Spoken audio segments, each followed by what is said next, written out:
itu ya tadi, bahwa Muhammadiyah berdiri atas dasar kemanusiaan, atas dasar proses-proses akhirnya bisa menciptakan perdamaian yang baik gitu. Terus yang kedua, Muhammadiyah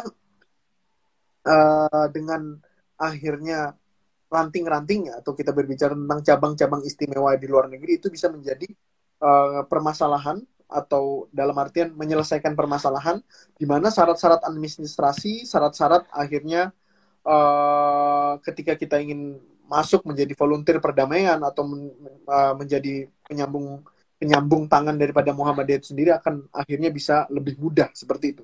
Nah, Muhammadiyah hari ini sekali lagi saya katakan, kita mungkin belum selesai dengan permasalahan yang ada di dalam negeri kita. Kita belum selesai untuk akhirnya berbicara tentang berbagai permasalahan konflik-konflik yang ada di Indonesia.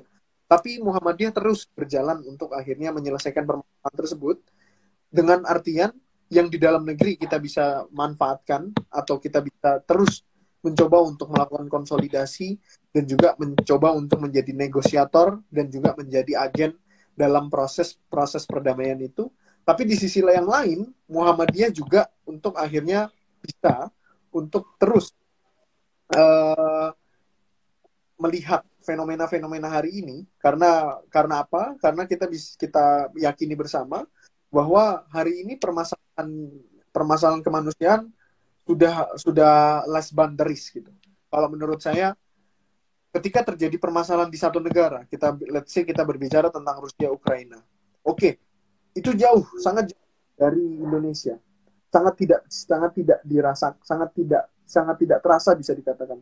Tapi pelan-pelan permasalahan itu juga akan akhirnya tetap terkena efek imbas ke Indonesia. Apa akhirnya imbasnya?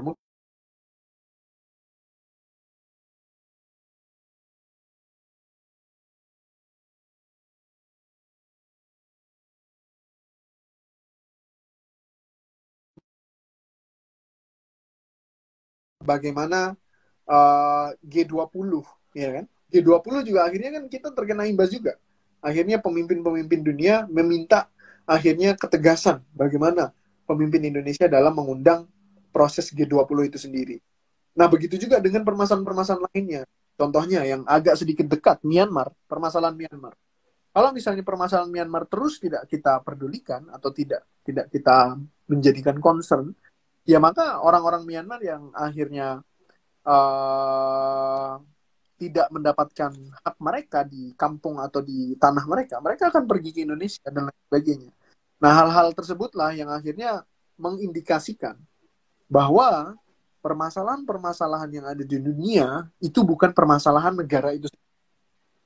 Permasalahan-permasalahan yang ada di kita bilang mungkin Turki, itu sebenarnya bukan permasalahan kita sendiri.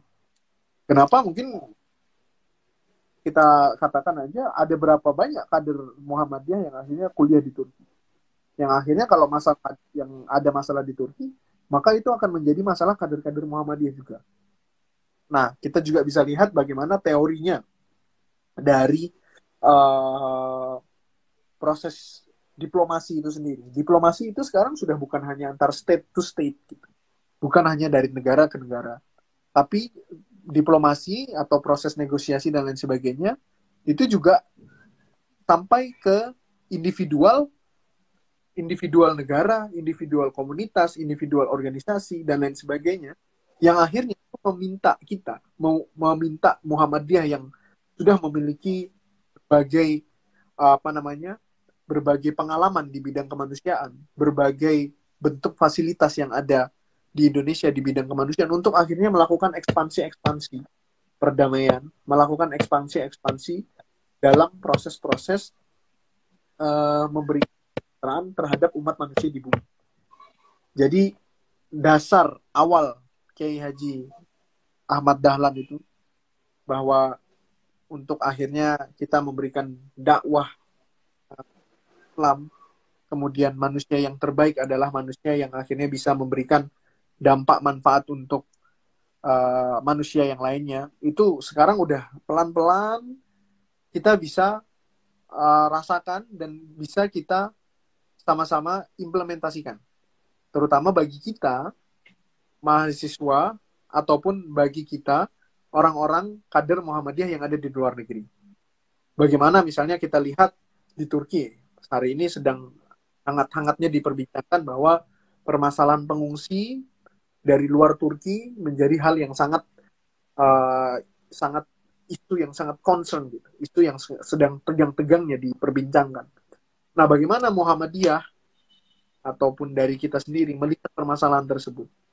Bagaimana ya sebisa mungkin kita memberikan ya dengan tidak melakukan intervensi yang berlebihan atau melewati dari pemerintah Turki itu sendiri.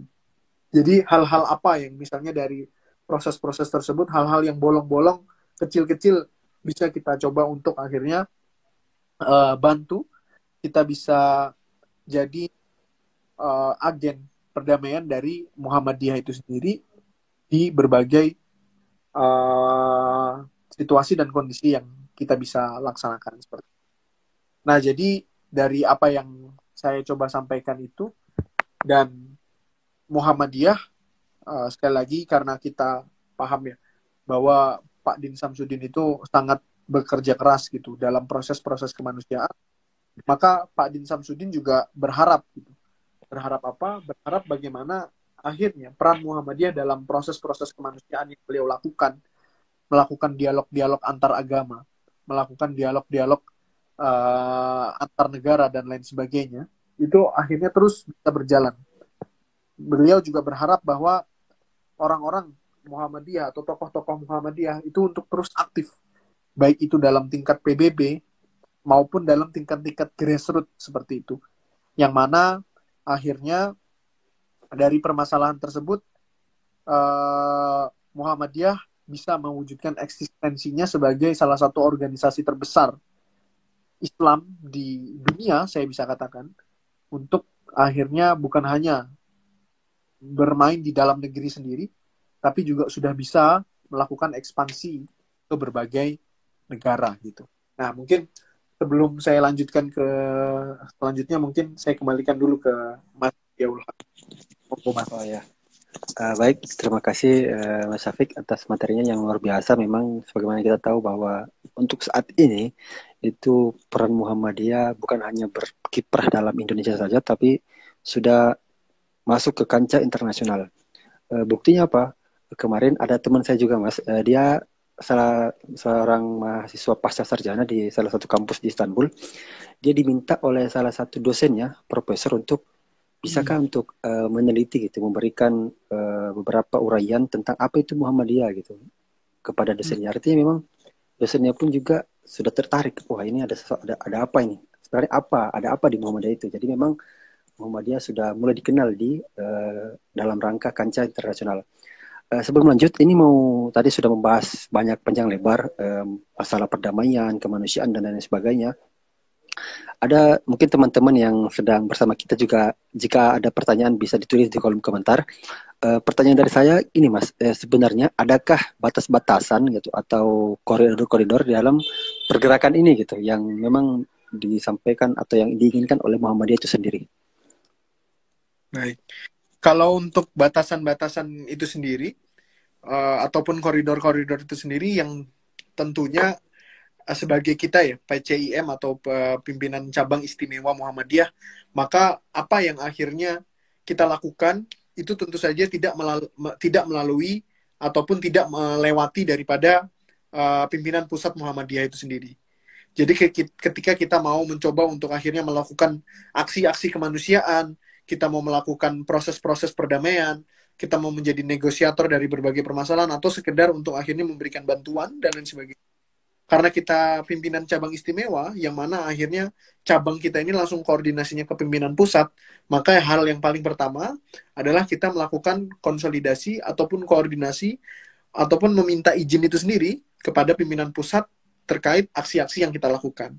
Yang mana tentu saja ayahanda-ayahanda kita akan memberikan banyak masukan, ayahanda-ayahanda kita akan memberikan banyak wejangan untuk sebenarnya apa yang harus kita lakukan sebagai pimpinan cabang istimewa Muhammadiyah itu sendiri. Itu yang pertama, Mas Diaul Haq. Terus yang kedua, tentu saja kita sebagai cendekiawan ya. Kalau misalnya kita lihat kader-kader Muhammadiyah itu tadi sudah disampaikan sama Mas Diaul Haq bahwa teman beliau pun sudah diminta untuk akhirnya meneliti Muhammadiyah itu sendiri. Nah, itu adalah ciri khas dari kader-kader Muhammadiyah. Kader-kader yang membaca, kader-kader yang meneliti, kader-kader yang menulis, dan kader-kader yang akhirnya bisa mengaktualisasikan hal tersebut gitu. Nah, hal itulah yang akhirnya coba kita refleksikan dulu sebelum kita melakukan proses-proses tersebut. Maka kita melihat konteks kenegaraan atau konteks daripada peraturan-peraturan dari negara-negara yang mungkin kalau misalnya PCIM Yaman seperti apa, PCIM Amerika Serikat seperti apa, PCIM Turki itu juga seperti apa. Jadi kita melihat konteks tersebut, konteks yang ada di negara tersebut. Kita lihat kira-kira alur koordinasinya seperti apa, terus bagaimana untuk akhirnya bisa melakukan dengan alur koordinasi dengan pimpinan pusat Muhammadiyah dan juga alur koordinasi dengan konteks negara yang akhirnya ada di mana ada PCM di sana seperti itu. Mungkin seperti itu, Mas Diwan. Baik, sebelum lanjut ke mungkin ada yang mau disampaikan lagi, ini ada satu pertanyaan dari Mas Dinil, ya, ketua kita. Kira-kira menurut Mas Syafiq, bagaimana peluang dan tantangan MDMC untuk hadir di Turki? Sejauh mana gerakan yang bisa dijalankan? Tentu disesuaikan dengan kondisi mahasiswa yang sedang belajar. Gimana Mas? Silakan. Terima kasih Mbak Uda Dinil atas pertanyaannya. Jadi kalau misalnya kita berbicara tentang MDMC sendiri, maka Bu Mutia Husen itu sendiri waktu itu yang ketika saya waktu itu di Jogja, kemudian alhamdulillah sempat ngobrol dengan beliau dengan tadi salah satu dirjen dari Kementerian Luar Negeri itu sendiri bahwa kita itu sangat terbatas sekali ketika mau melakukan proses-proses perdamaian ke luar negeri gitu. Karena apa? Karena proses pembuatan visa yang panjang ya. Walaupun sekarang alhamdulillah untuk masyarakat Indonesia yang ke Turki itu tidak butuh lagi untuk visa ya. Jadi kita bisa langsung masuk gitu. Tapi kalau misalnya ke negara-negara lain maka akan sangat susah gitu dan akan sangat sulit untuk akhirnya melakukan proses-proses perdamaian tidak seperti diplomat-diplomat yang memiliki paspor spesial gitu.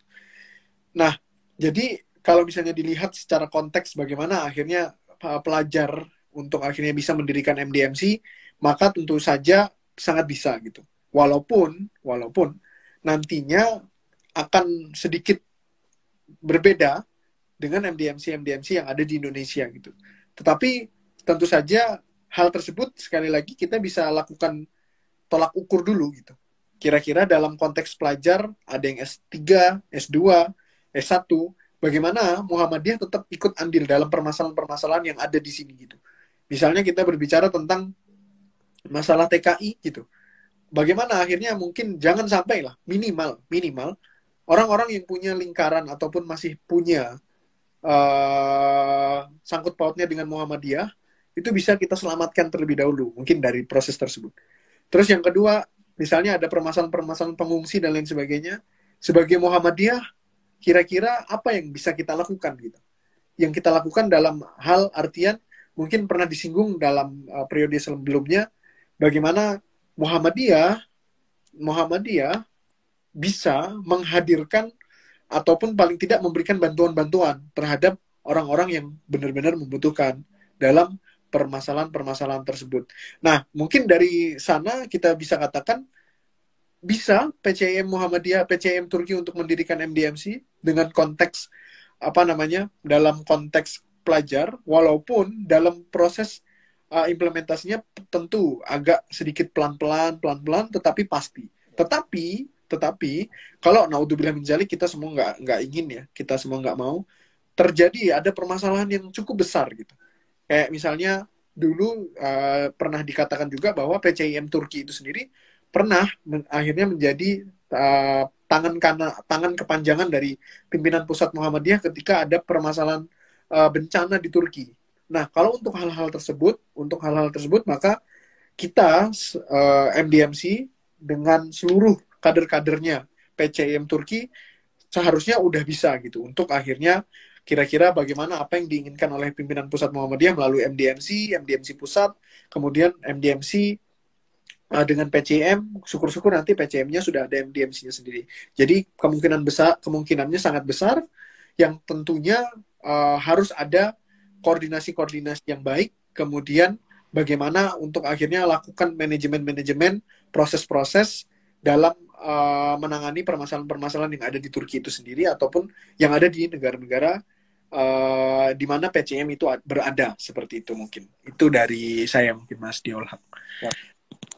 Baik, sebelum lanjut ke yang mau disampaikan lagi, sekedar memberitahukan informasi juga kepada teman-teman yang hadir bersama kita semua di sini. Untuk teman-teman yang sedang berada di Indonesia dan memiliki keinginan untuk melanjutkan pendidikan di Turki sendiri, bisa mengikuti akun Instagram Egimu. Di sana ada layanan yang diberikan oleh PCIM Turki kepada teman-teman yang ingin melanjutkan kuliah. Dan tadi ada pertanyaan tentang apakah ada beasiswa, itu mungkin bisa langsung ditanyakan ke call center PCIM Muhammadiyah. Nanti insya Allah akan diarahkan dan diberikan jawaban terkait hal itu. Baik, mungkin bisa dilanjutkan Mas Syafiq, silakan. Baik, jadi mungkin kita coba lihat lagi bagaimana akhirnya sekarang ini euforia mahasiswa ataupun pelajar-pelajar yang ada di Indonesia untuk ke Turki itu sangat banyak gitu. Dan tidak menutup kemungkinan bahwa mereka-mereka adalah kader-kader Muhammadiyah gitu. Jadi bagaimana akhirnya ketika semakin banyak kader Muhammadiyah masuk ke ranah-ranah atau masuk ke luar negeri, kemudian akhirnya bergabung menjadi anggota-anggota PCIM, kemudian tidak menutup kemungkinan kader-kader tersebut memiliki banyak pengalaman gitu. Pengalaman menjadi anggota MDMC di wilayah mereka, menjadi anggota Hizbul Waton di wilayah mereka, menjadi anggota Tapak Suci di wilayah mereka, untuk akhirnya ikut kontribusi gitu. Nah, akhirnya dengan kepadatan agenda, dengan kepadatan berbagai kegiatan yang ada, tapi dengan banyaknya anggota itu sendiri, maka akan enak untuk akhirnya membagi tugas itu sendiri. Jadi harapan besarnya ketika semakin banyaknya yang masuk dengan yang kita punya tadi Egimu sendiri, kemudian menambah kader-kader Muhammadiyah untuk akhirnya berkiprah di luar negeri, maka tentu saja MDMC cabang Turki atau MDMC cabang istimewa luar negeri itu akhirnya bisa benar-benar berjalan ataupun menjadi kepanjangan tangan daripada MDMC pusat ataupun pimpinan pusat Muhammadiyah itu sendiri. Nah, jadi dengan hal ini kita berharap Turki saat ini ingin ada hashtag, salah satunya adalah Turki for Peace gitu, mengatakan Turki untuk perdamaian. Nah, bagaimana hal tersebut itu kita bisa tangkap gitu untuk menjadi sebuah momentum bahwa kita sebagai PCIM Turki ataupun sebagai pimpinan cabang istimewa Muhammadiyah Turki ataupun kita mengatasnamakan diri kita sebagai Muhammadiyah itu bisa menjadi agen yang akhirnya mengatakan ataupun siap untuk memberikan support untuk bagaimana pemerintah Turki mau menjadi agen perdamaian, maka kita sebagai organisasi yang ada di dalam Turki itu sendiri itu juga bisa memberikan warna-warna baru terkait perdamaian itu sendiri. Yang mana konteks perdamaian itu sendiri bukan hanya tunggu ada yang perang, tunggu akhirnya ada konflik antar suku, antar negara, perang antar negara, tidak. Tapi hal-hal yang tidak sesuai, yang berjalan tidak sesuai, itu bisa kita sesuai dalam atas nama kemanusiaan, itu bisa kita selesaikan dan itu kita bisa sambut dengan baik dalam artian memberikan bantuan, memberikan pertolongan, memberikan pendidikan perdamaian, memberikan bantuan kemanusiaan dan lain sebagainya yang tentunya atas dasar tidak melakukan bunuh.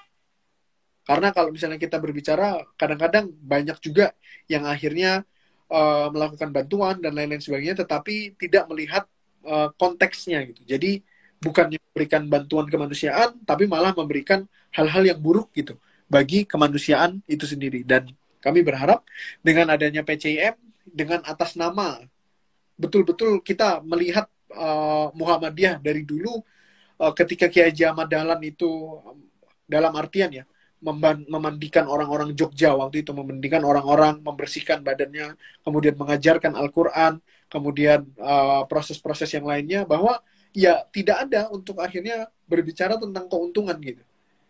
Jadi kita benar-benar berbicara atas dasar kemanusiaan.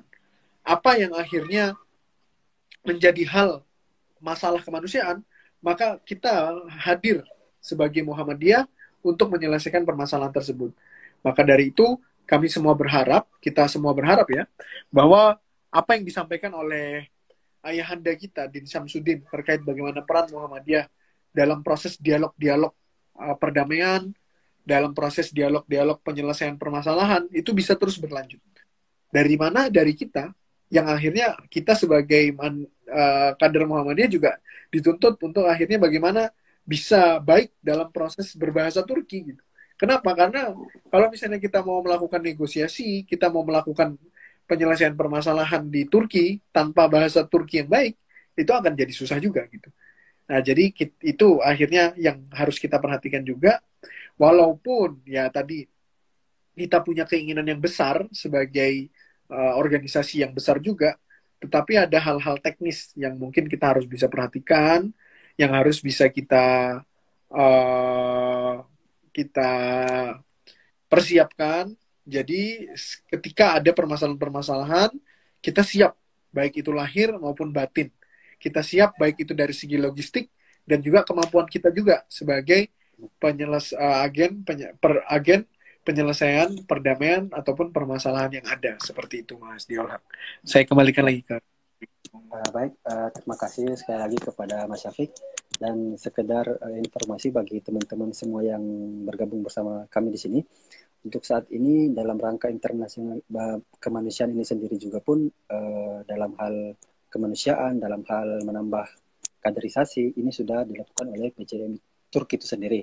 Misalkan saja untuk kaderisasi ini PCM sudah punya EGIMU ya. Jadi teman-teman yang misalkan punya saudara, teman-teman atau siapapun itu kenalan yang berminat untuk melanjutkan kuliah maksudnya di Turki, bisa menghubungi.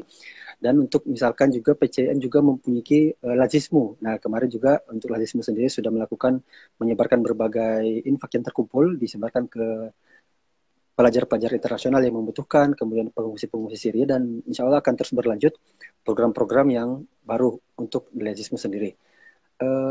Teman-teman yang bertanya silahkan bisa ditulis yang bertanya sambil menunggu pertanyaan dari teman-teman. Ada satu pertanyaan untuk Mas Syafiq terkait dengan pergerakan kemanusiaan itu sendiri. Apakah tiap-tiap orang itu bisa untuk, artinya tiap-tiap pelajar itu memang bisa untuk melakukan itu, atau ada syarat-syarat tertentu gitu? Mungkin sebelum saya pertanyaan tersebut, sebenarnya kita bisa lihat sebenarnya bagaimana lazismu ya. Lazismu itu juga sebenarnya sudah menjadi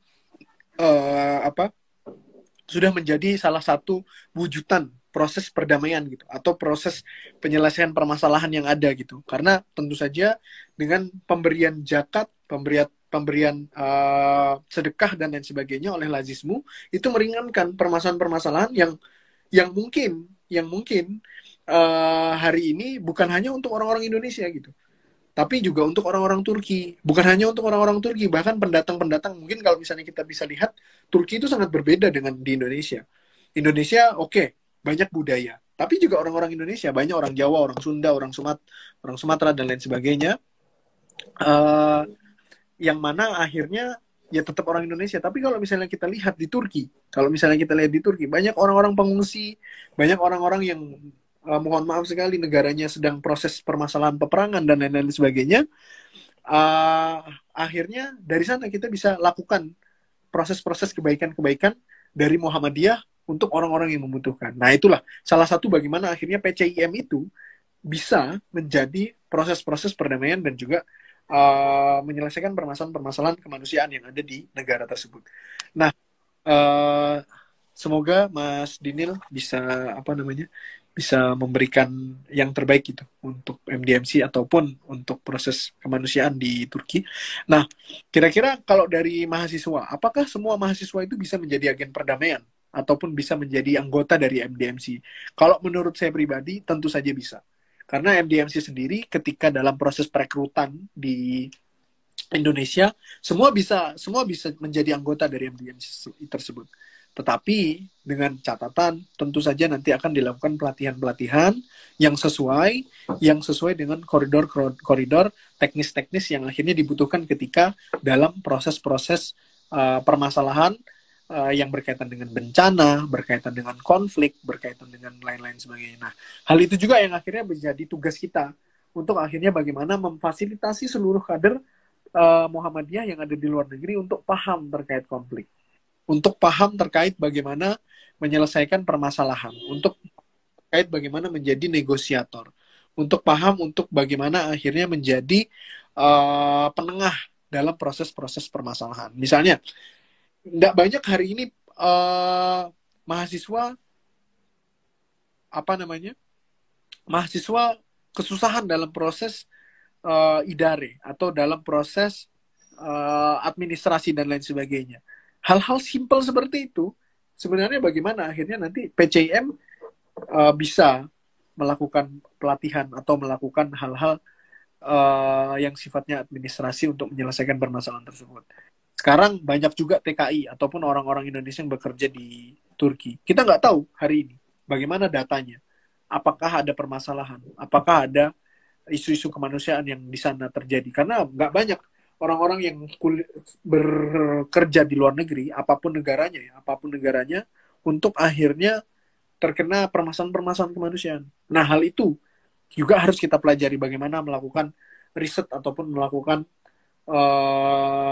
penelitian terkait bagaimana akhirnya orang-orang yang bekerja di luar negeri itu apakah mereka benar-benar aman, apakah mereka sudah benar-benar sesuai koridor dan lain sebagainya. Itu juga kita bisa pelajari dan lain sebagainya. Jadi siapapun masyarakat Muhammadiyah yang ada di Turki itu memiliki hak dan juga memiliki ruang untuk akhirnya bisa belajar bersama, dan harapannya juga dari MDMC ataupun dari PCIM Turki sebagai agen perdamaian itu sendiri bisa ataupun mampu untuk akhirnya paham terkait dasar-dasar penyelesaian permasalahan, dasar-dasar negosiasi, dan dasar menjadi agen perdamaian itu sendiri. Seperti itu, Mas.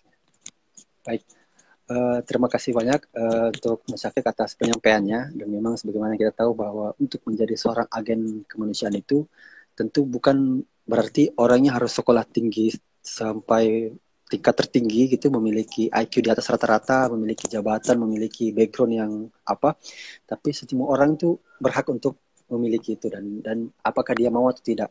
Dan dalam pelaksananya pun beda-beda. Ada yang berada di di barisan paling depan, ada berada yang mungkin kita hanya membantu dalam share, hanya membantu menyebarkan informasi. Itu juga sudah termasuk dalam agen kemanusiaan itu sendiri. Baik, saya kira sampai saat ini semua teman-teman sudah mengerti, sudah tersampaikan pesan yang ingin diberikan. Mungkin cukup bisa kita akhirkan pada PCM Talks pada saat ini. Tapi sebelum saya tutup, mungkin ada closing statement dari Mas Syafiq, silahkan. Baik, terima kasih Mas Diaul Haq. Mungkin tadi udah disampaikan ya sama Mas Dinil bahwa Mas Diaul Haq ini juga sebagai Ketua Lajismu PCIM Turki. Ya tentu saja beliau adalah contoh dari kita sendiri untuk akhirnya menjadi agen perdamaian ataupun agen kemanusiaan yang ada di luar negeri itu sendiri. Nah, kalau dari saya pribadi, kita mungkin tadi agak sedikit terputus di awal bahwa satu hal yang harus kita perhatikan, Muhammadiyah sebagai salah satu organisasi Islam terbesar di dunia, yang mana didirikannya atas dasar kemanusiaan, didirikannya atas dasar memperkenalkan Islam, dan juga memperbaiki akidah Islam itu sendiri, yang kemudian akhirnya memiliki banyak fasilitas-fasilitas kemanusiaan, dan juga akhirnya memiliki kader-kader yang tersebar, yang hari ini saya sudah sampaikan tadi, bukan hanya di Indonesia, bukan hanya dari Sabang sampai Merauke, tetapi benar-benar mungkin kita bisa katakan ya, dari Eropa sampai ke Asia, dan benua-benua lainnya, sampai benua Australia dan sebagainya, sudah punya kader Muhammadiyah sendiri semuanya. Itu bagaimana untuk akhirnya bisa memperkenalkan ataupun menjadi kepanjangan tangan pimpinan pusat Muhammadiyah ataupun cita-cita Muhammadiyah itu sendiri. Terlepas dari apapun yang hari ini teman-teman lakukan,